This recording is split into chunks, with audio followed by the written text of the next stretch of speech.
أعوذ بالله من الشيطان الرجيم ورتل القرآن ترتيلا. Sekarang kita akan masuk insya Allah kepada yang berikutnya, yaitu idgham.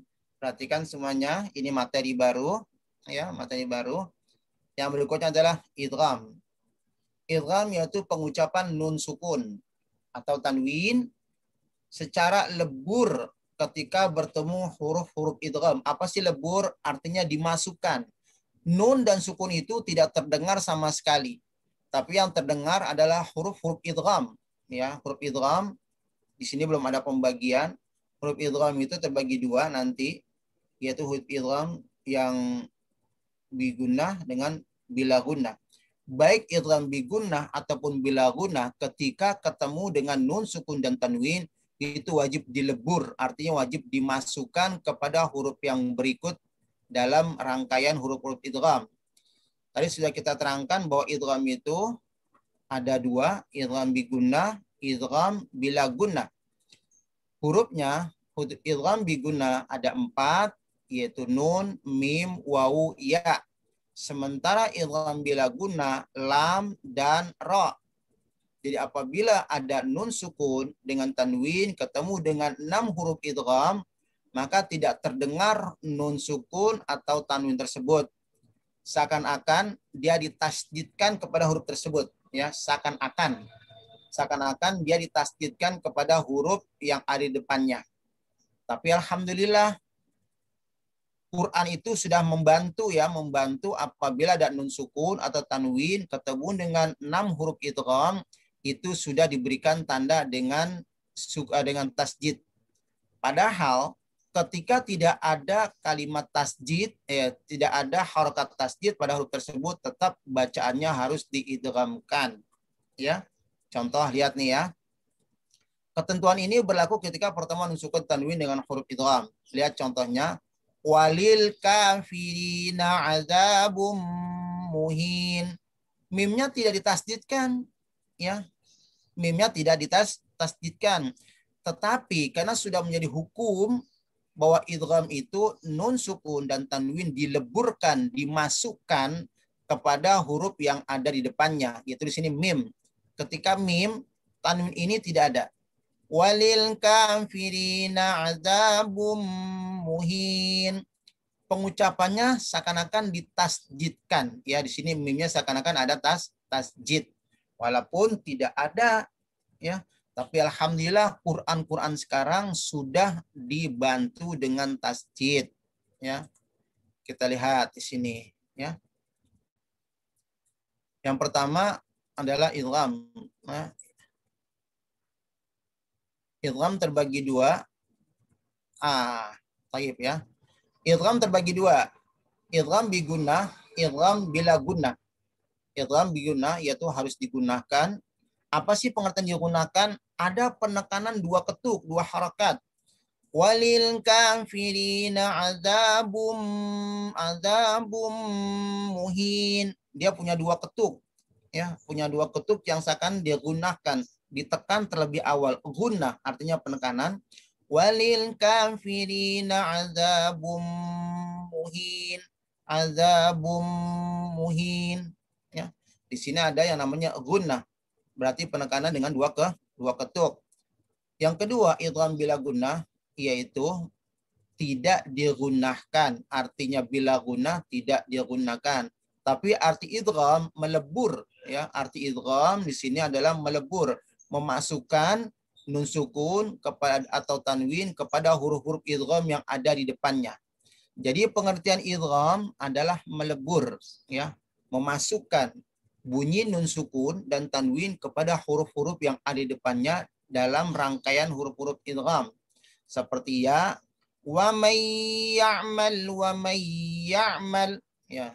Wa may ya'mal, seperti ya. Nah, di sini juga nanti insya Allah kita akan contoh-contohnya. Dan juga di sini ada lam. Ketika idgham bila gunnah itu tidak usah untuk digunakan, tapi tetap Ada bahasa idgham dilebur. Muhammadur Rasulullah. Muhammadur Rasulullah. Nah, kita lihat contoh-contohnya dulu. Nah, ini contoh nun sukun bertemu dengan huruf-huruf idgham bil gunnah. Ya. Yang mim ketemu dengan mim. Wa anfiqu mimma razaqnakum. Wa anfiqu mimma. Nah, di sini ada nun ketemu dengan mim. Walaupun tidak ada tasjid yang ada dalam huruf mim, tapi sudah seakan-akan pengucapannya dalam keadaan bertasjid. Dan ini harus digunakan. Apa gunah? Ditekan dengan 2 harakat. Wa anfiqu mimma razaqnakum. Asaba mim musibah. Nun ketemu dengan mim, ya. Terus nun ketemu dengan nun. Illa sa'atam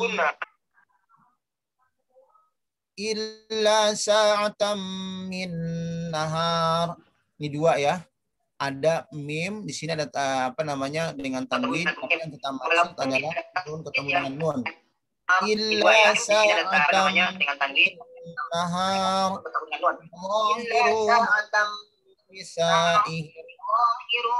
yudhahiruna min nisaihim. Terus ketemu dengan wawu. Miwal. Tidak boleh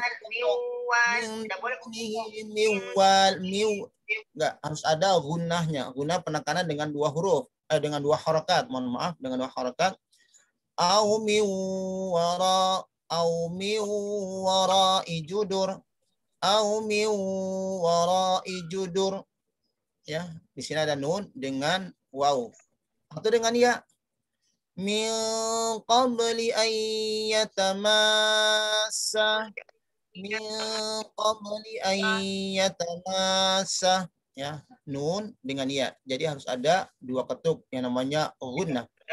Ala man yasha. Ala man yasha. Ini adalah nun sukun ketemu dengan 4 huruf daripada idgham bi gunnah. Adapun tanwin ila ajalim musamma. Ila ajalim musamma.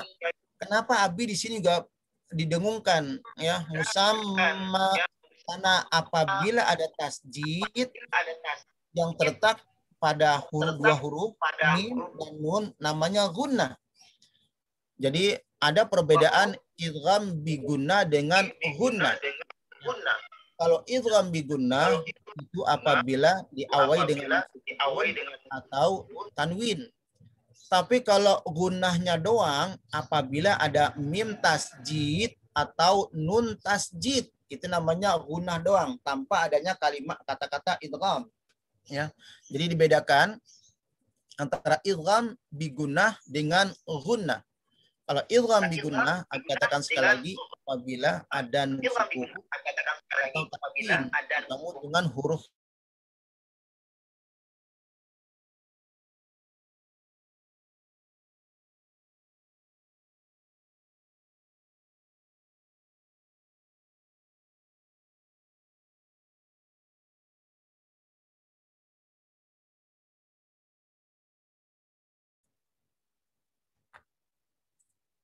Halo, kedengaran ya?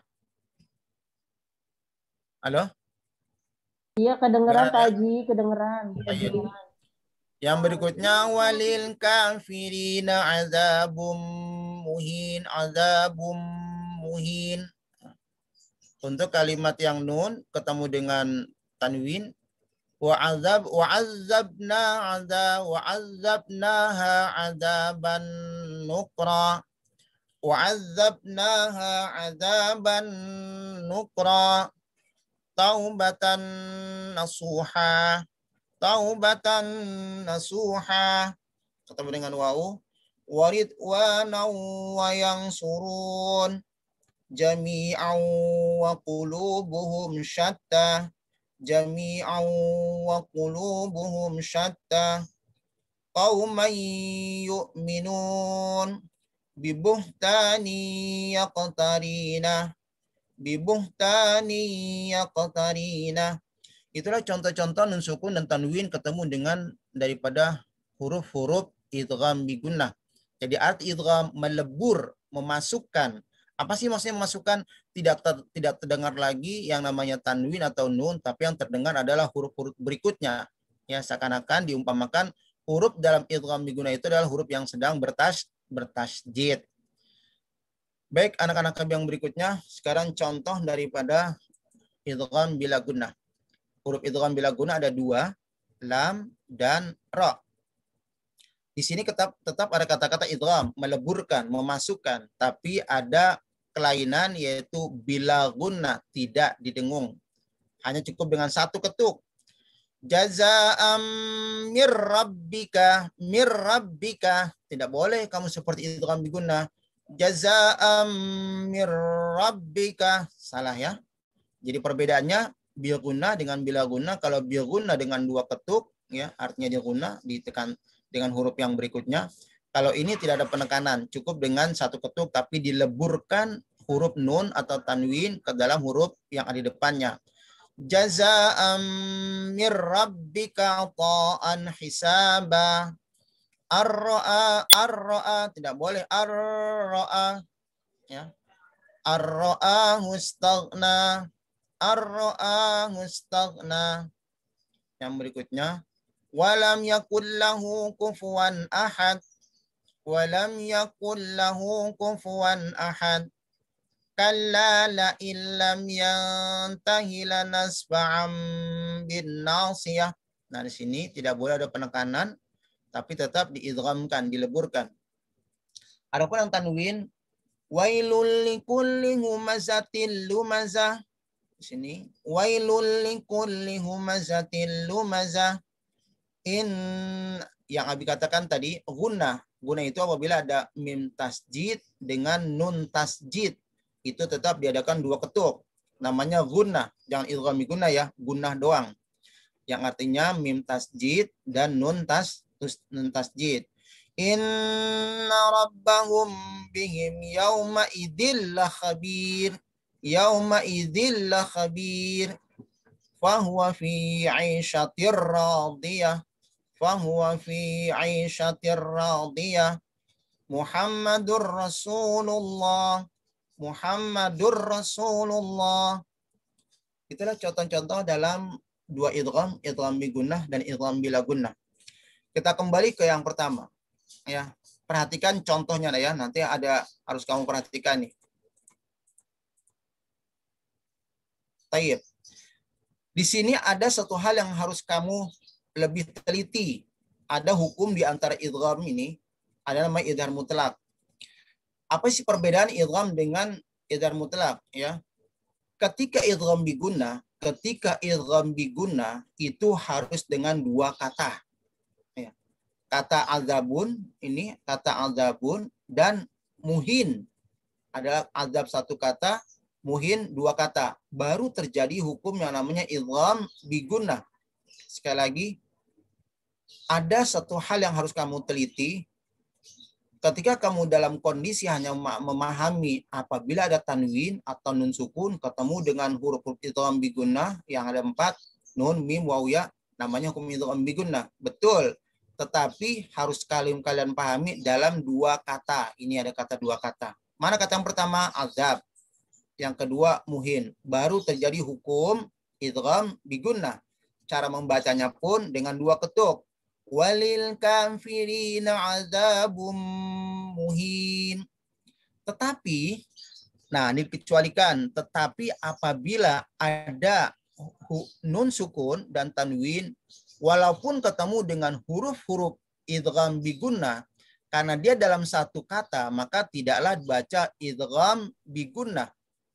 Tetapi namanya idhar mutlak. Dan bacanya pun tidak boleh siwanun, siu, tidak boleh ya. Cukup idhar mutlak. Sin wanun, satu ya, satu ketuk. Perhatikan sekali lagi, idhar mutlak apabila ada nun sukun yaitu bertemu dengan huruf idgham bi gunnah dalam satu kata. Ini satu kata. Kalau tadi kan dua kata, azab sama muhin. Kalau ini satu kata, sin wa nun. Nggak boleh kamu baca siwanun, kiwanun. Tidak ada ya. Buyanun, itu salah semuanya. Nah, yang biasa kamu doakan, Rabbana atina fid dunya. Betul ya? Tidak mungkin kan kita baca fid dunya. Karena kenapa? Dalam rangkaian satu kata. Itulah pengecualian tentang masalah idgham bigunnah yang apabila ada nun sukun dan ketemu dengan wawu atau ya, tapi bertemu dalam satu kata, namanya bukan idgham bigunnah, tapi idhar mutlak. Ya. Bacanya pun bagaimana? Satu ketuk. Sin wa nun, idhar itu jelas. Sin wa nun, kin wa nun, kin wa nun, bun ya nun, dunya, nggak boleh duya, tapi dunya. Baik anak-anak kami, terima kasih untuk perhatian kalian. Insya Allah kita akan kembali esok hari, ya, untuk hari Senin. Dan mudah-mudahan ini bisa bermanfaat dan insya Allah akan diterapkan oleh guru-guru kalian. Yang pertama, kemarin sudah kita pelajari tentang izhar halki. Yang hari ini kita mempelajari tentang idgham bigunnah dan idgham bila gunnah dengan pengecualian yaitu idhar mutlak apabila tadi ada nun sukun atau ada nun sukun ketemu dengan waw atau ya dalam satu kata. Terima kasih, mohon maaf atas segala sesuatu yang merupakan kekurangan dari keterangan Abi.